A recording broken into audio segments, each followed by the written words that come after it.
Sir ఇంకోటి ఏంటంటే ఏదైతే సీఎం రేవంత్ రెడ్డి గారు ఏదైతే అసెంబ్లీలో ఒక 30-40 మినిట్స్ ఏదైతే అల్లు అర్జున్ గారి మీద ఆ సిచ్యువేషన్ మీద ప్రస్తావించారో అందులో కీలక అంశాలు ఏదైతే ఉందో అల్లు అర్జున్ గారు ఏదైతే చెయ్యి ఇరిగిందా కాలు ఇరిగిందా ఏదైతే సినిమా ప్రముఖులు ఎవరైతే ఉన్నారో వాళ్ళందరూ అక్కడికి వెళ్ళి పరామర్శించారే కానీ ఈవెన్ ఒక్కళ్ళు కూడా ఆ బిడ్డకి వెళ్ళి ఎలా ఉందో ఏంటి అని ప్రపంచంతో ఇది సినిమా సిగ్గుతో తల ఉంచుతున్నట్టుగానే చెప్పారు. ఖచ్చితంగా. ఎందుకంటే దేనికి నువ్వేమైనా స్వతంత్ర సమర యోధుల్లా వెళ్ళొచ్చావు లోపలికి జైలుకి వెళ్ళావు అనుకోండి, ఓ స్వతంత్ర సమర యోధులు రిలీజ్ అవుతున్నాడు ఇంతమంది వెళ్ళి సంఘీభావం ప్రకటించారు.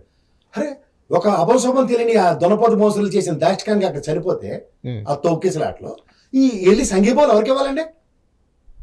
హాస్పిటల్కి వెళ్ళి ఒక్కొక్క హీరో పోనీ ఒక 1 లక్ష 2 లక్షలు ఏదో డబ్బులు కాంపన్సేషన్ ఇచ్చి పొరపాటు జరిగింది ఇంక మాత్రం మేము చాలా జాగ్రత్తలు వహిస్తాం ఈసారి సినిమా ఫంక్షన్స్ కానీ లేదా మేము థియేటర్కి వెళ్ళే విషయంలో కానీ చాలా సంయమనాలు పాటిస్తాం. ఇది పొరపాటు తెలుసో తెలియకో అల్లు అర్జున్ గారికి నేతృత్వంలో ఈ సినిమాకి వెళ్ళిన దాంట్లో జరిగింది పొరపాటు.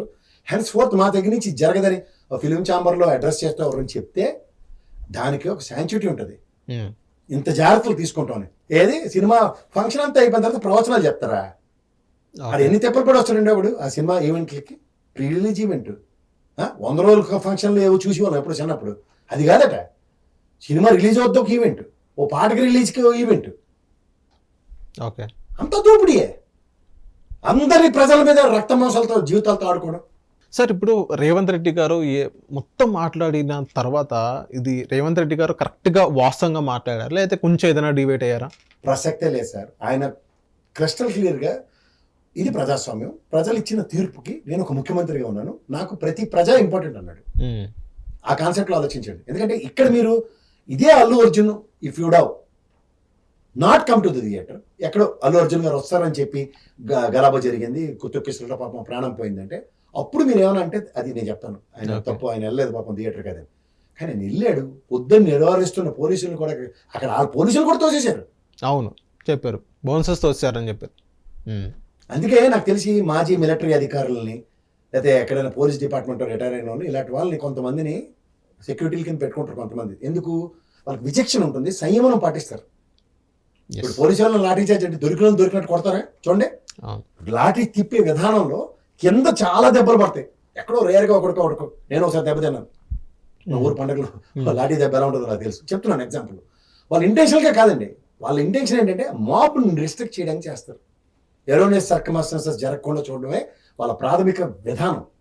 పోలీస్ మాన్యువల్ చదవండి సార్, మనం ఏది పడితే అది మాట్లాడడం. నేను ఈవెన్ రఘురామకృష్ణరాజు గారి విషయంలో కూడా పోలీసులు కొట్టలేదని ఈ రోజుకి కూడా మాట్లాడుతుంటాను. ఎందుకంటే మనం ఒక వ్యవస్థని గౌరవించకపోతే అది రెసిప్రోకేట్ చేయదు మనకి. ఓకే, ఎందుకంటే మనకి వ్యవస్థ లేదే లేదు, మళ్ళీ ఆ పోలీసులు లేకపోతే వీళ్ళకి దిక్కుదేమని ఉంటుంది. అవును, ఈ దొనపోల బౌన్సర్లతో వాళ్ళు ఏం కంట్రోల్ చేయలేరు. ఖచ్చితంగా అక్కడ కంట్రోల్ చేసింది పోలీస్ డిపార్ట్మెంటే.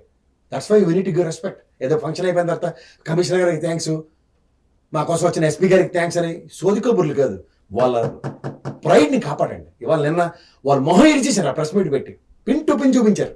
అవును, సిగ్గుతో సమానండి. అది పరిస్థితి, అలాంటి పరిస్థితి క్రియేట్ చేస్తారు. అంచేత వ్యవస్థకి ఎప్పుడు గౌరవించవలసిందే, no second thought in it. Sir ఇప్పుడు ప్రతిపక్షాలు ఏమంటాయంటే ఎటువంటి డైరెక్ట్ ఇన్వాల్వ్మెంట్ లేకుండా అరెస్ట్ చేయడం కానీ ఇంకోటి చేయడం కానీ అది తప్పు. హైడ్రా ఏదైతే కూల్చివేతల్లో 2 ప్రాణాలు పోయినాయి, అప్పుడు రేవంత్ రెడ్డి గారిని కూడా అరెస్ట్ చేయాలని ప్రతిపక్షాలు కొంతమంది అంటారు. సార్ ఒకటి ఆత్మహత్య సదృశ్యం, లేదంటే రేవంత్ రెడ్డి గారిది బాధ్యత అంటే హైడ్రా అన్నది ఒక వ్యవస్థ త్రూగా చేస్తున్న పని. దానికి కూడా గౌరవ కమిషనర్ స్థాయిలో ఉన్న వ్యక్తినే వేశారు. అవును, ఆయనతో జరుగుతున్న పనికి అది ప్రభుత్వ విధానం. పొక్లైనర్ కింద పడి చనిపోయాడో లేదంటే పొక్లైనర్ తొలగిస్తే ఇప్పుడు ఇల్లు కూల్చేశారో లేకపోతే ఏదైనా ఆ బాధలో చనిపోయిన దానికి ఖచ్చితంగా దానికి కాంపన్సేటరీ యాక్ట్ డిమాండ్ చేయడం అపోజిషన్ పార్టీగా సమంజసం. అంతేకాని రేవంత్ రెడ్డి గారు ప్రత్యక్షంగా కాదు, ఇది ప్రత్యక్షంగా ఇతనే లేడు కదా. అవును, దీంతో ఎలా కంపేర్ చేస్తారు మీరు? అవును, మీకు అర్థమవుతుందా? నేను ఇందాక కూడా చెప్పింది అదే. ఇదే అల్లు అర్జున్ కనుక సినిమాకి వెళ్లకుండా ఇంట్లోనే ఉండి ఆయన వస్తారని చెప్పిన ఫెయిల్కి అక్కడ తొక్కిసలాట జరిగే ప్రాణం పోయిందంటే అప్పుడు ఈయన చేసి యాక్ట్ ఏదైతే ఉంటుందో అది కరెక్ట్. ఏది వాళ్ళకి కాంపన్సేషన్ ఇవ్వడం, లేదంటే వాళ్ళకి కుటుంబం